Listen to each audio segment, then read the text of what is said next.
ہزار بار حکیموں نے اس کو سلجھایا، ہزار بار حکیموں نے اس کو سلجھایا، مگر یہ مسئلہ زن رہا وہیں کا وہیں۔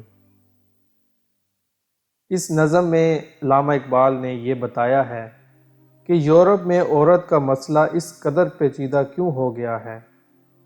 اگرچہ یورپ کے حکماں ایک عرصے سے مسئلہ زن کو سلجھانے کی کوشش کر رہے ہیں، لیکن انہیں ابھی تک کامیابی نہیں ہو سکی۔ وہ مسئلہ یہ ہے کہ معاشرت میں عورت کی کیا حیثیت ہے۔ مغربی معاشرے میں جو خرابیاں پیدا ہو گئی ہیں، اس کی بڑی وجہ یہ ہے کہ ابھی تک یہ طے نہیں ہو سکا کہ عورت کی کیا حیثیت ہے، لیکن ہم ان خرابیوں کا ذمہ دار عورت کو قرار نہیں دے سکتے۔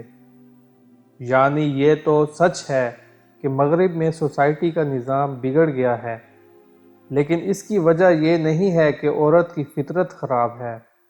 نہیں، وہ تو بہت شریف ہے، زمین و آسمان اس کی شرافت پر گواہ ہیں۔ قصور زن کا نہیں ہے کچھ اس خرابی میں، قصور زن کا نہیں ہے کچھ اس خرابی میں، گواہ اس کی شرافت پہ ہیں مہ و پرویں۔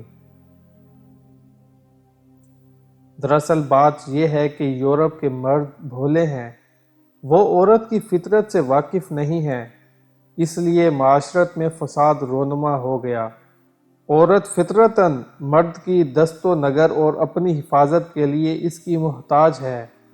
علاوہ بریں اسے فطرت نے ماں بننے اور بچوں کی پرورش کرنے اور گھر کا انتظام کرنے کے لیے پیدا کیا ہے۔ یعنی قدرت نے مردوں اور عورتوں کے لیے جداگانہ دائرہ عمل مقرر کر دیا ہے۔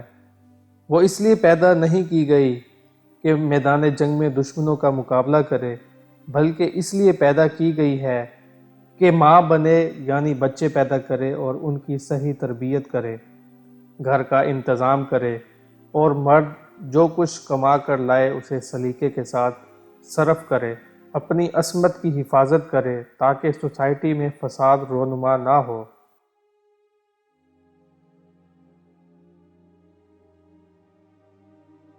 فساد کا ہے فرنگی معاشرت میں ظہور، فساد کا ہے فرنگی معاشرت میں ظہور، کہ مرد سادہ ہے بیچارہ زن شناس نہیں۔ الغرض فطرت نے اس لیے جو وظائف حیات مقرر کر دی ہیں، ان پر کار بند رہ کر معاشرت کو خوشگوار بنائے۔ یورپ نے فطرت کے اصول اور عورت کی فطرت دونوں باتوں کو مد نظر نہیں رکھا اور عورت کو اپنی تفریح کا آلہ بنا لیا، یعنی وہ گھر کی ملکہ بننے کی بجائے کلب کی زینت بن گئی۔ اس کا نتیجہ یہ نکلا کہ معاشرت میں فساد رونما ہو گیا۔